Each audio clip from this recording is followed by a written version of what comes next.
各位朋友，大家好。我前一阵在文杰节目里谈到的预言得到证实了，但是呢，我心里真的高兴不起来。相反呢，我觉得是比较悲哀。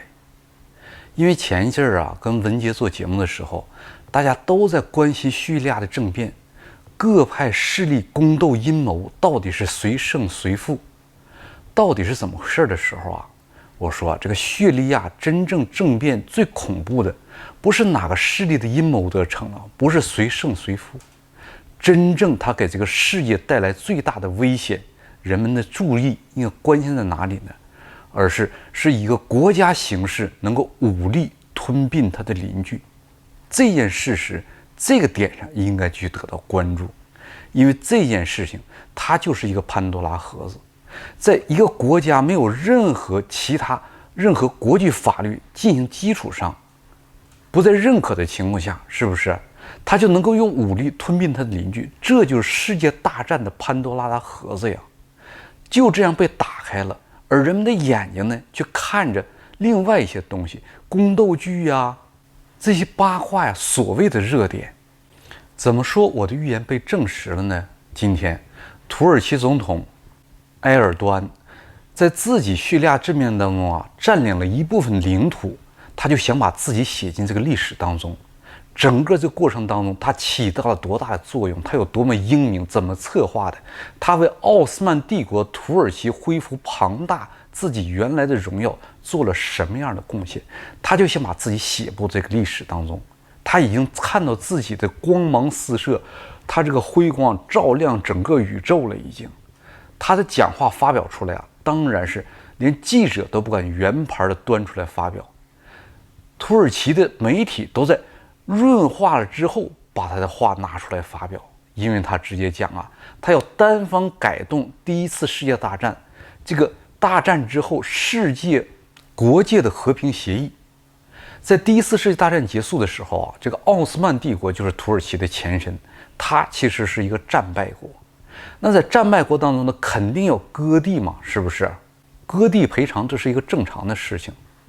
当时在这个奥斯曼帝国当中，它中东领土这一部分就被法国和英国这个瓜分了。这个大部分的土地呢被法国、英国瓜分，法国占领了现在这个叙利亚和黎巴嫩这块土地原来是奥斯曼帝国就被法国拿去了。英国呢就把伊拉克和巴勒斯坦、约旦这些地盘拿去归他们管了，被他们占有了。奥地利呢就占有了沙特和也门。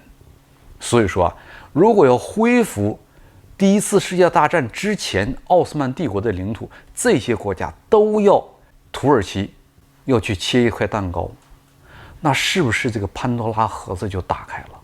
难道第一次世界大战结束之后只有土耳其被割地了吗？不是不光它俄罗斯也被割地了。那你现在的波兰芬兰这都属于俄罗斯地盘是不是？那俄罗斯是不是也要占回来呢？而且还不止第一次世界大战，还有第二次世界大战呢。那这些事儿可不可以都翻案重来呢？这是最关键的一点，就是说文明和野蛮的区别在哪里？文明的人是克制自己的欲望，将自己的信念、理智、道德行为标准为上的。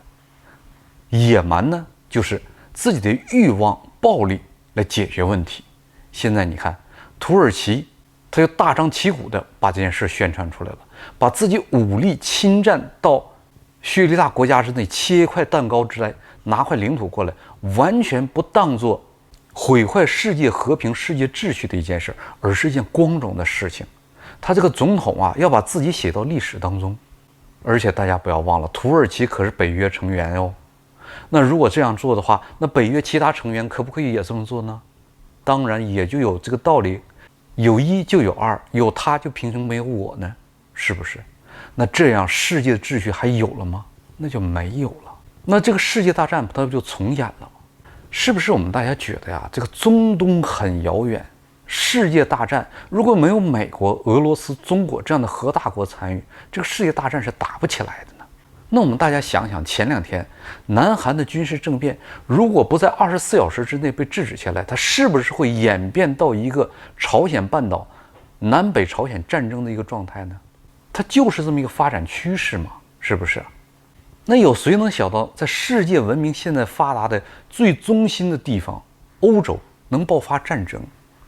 俄乌战争已经2年多过去了，几十万人死伤还在继续，并且有谁能想到21世纪会出现种族灭绝这种事情呢？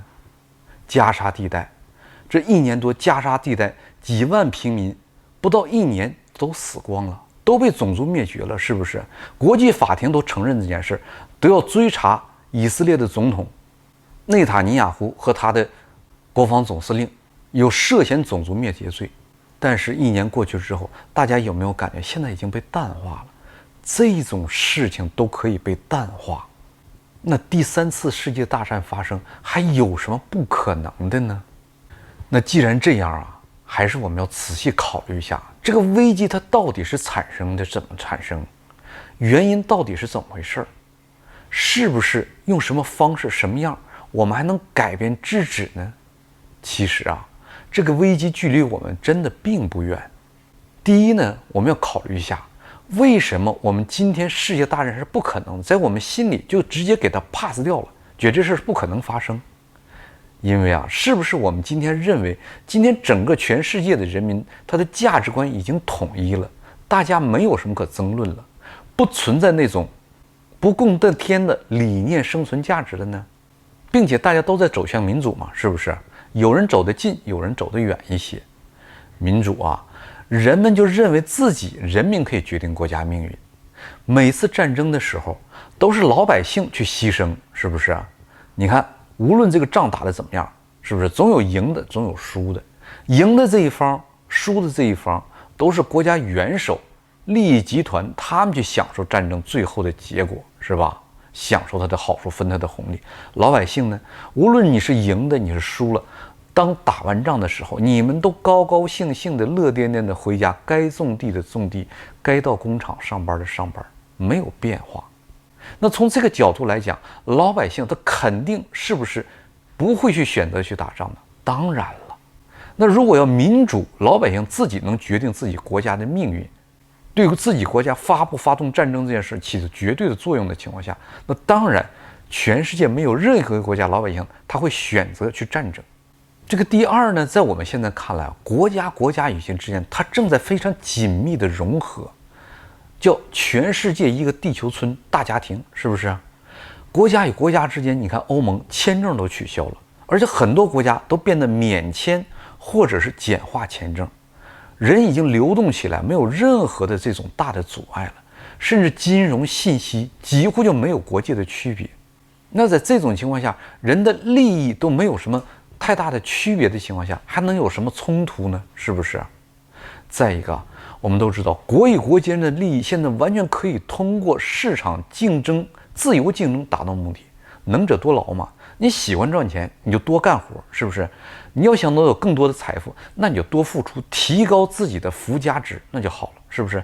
科技也好啊，设计也好啊，美感也好，把你的理念，把你的附加值加上去，是不是？让人觉得你这个东西好，你的东西让别人需要，这样你愿意多赚钱，你就赚好了。我喜欢生活，我喜欢享受大自然，我喜欢另外一种状态，是不是？那我可以选择我不去那么努力的生活，去工作，然后呢，我多享受生活，这也是你的自由。那在这种情况下，还有什么争端吗？那当然就没有了。而且在这种情况下，你就会发现战争这种手段掠夺财富是一个非常不好用的工具。而且啊，大家回头想想，每次发动战争的时候，都是一些先进国家它发动战争，是不是？没有一个贫穷落后的国家说，我要发动战争，我要跟谁去打仗？都是先进的国家，觉得自己实力强了，我的武力是不是？我的军事，我的经济，它强了，我觉得我可以侵占别人东西了，是不是？占领其他国家了。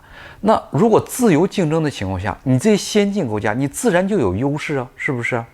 你用你现在的优势去创造你的利益，是不是？和其他国家自由竞争，那你自然就有优势。那在这种情况下，你会发现战争这部机器，相反，它在创造利益这件事情上啊，它是非常得不偿失的一个工具。那既然是这样，都这么好了，那问题出在哪里呢？毕竟今天各种各样的全世界的问题摆在我们面前，我们看得清清楚楚啊。问题就出在这里，欺骗说谎，欺骗说谎把以上这3点完全给毁坏了，让他们名存实亡。民主今天已经非常明显了，美国作为民主制度的代表，已经毫不掩饰的在破坏民主了。那其他国家就更不用说了，金融自由、流动自由。俄乌战争之后，俄罗斯的财产完全被冻结，并且说还要没收，而且俄罗斯人一夜之间呢被定为敌对国家，俄罗斯人签证很多国家都不给了。那这个私有财产保护和人身自由不是神圣不可侵犯吗？那这条至高无上的准则哪里去了呢？那市场的自由竞争呢就更不用说了，在上一期节目里啊，我已经详细的说了，完全在今天它是不存在的。那也就是说呀，其实我们认为不会发生世界大战的基石啊，这个基础其实它都是不存在的。那么为什么会这样呢？是因为这个世界上有很多坏人，他们非常有计谋，非常有心机，把我们都算计进去了吗？这些事儿是坏人做的，不错，但是是不是因为有坏人做坏事，才把今天这个世界导致成这个地步呢？不是的。有人类的时候啊，坏人就存在。亚当夏娃之前，他就有撒旦了。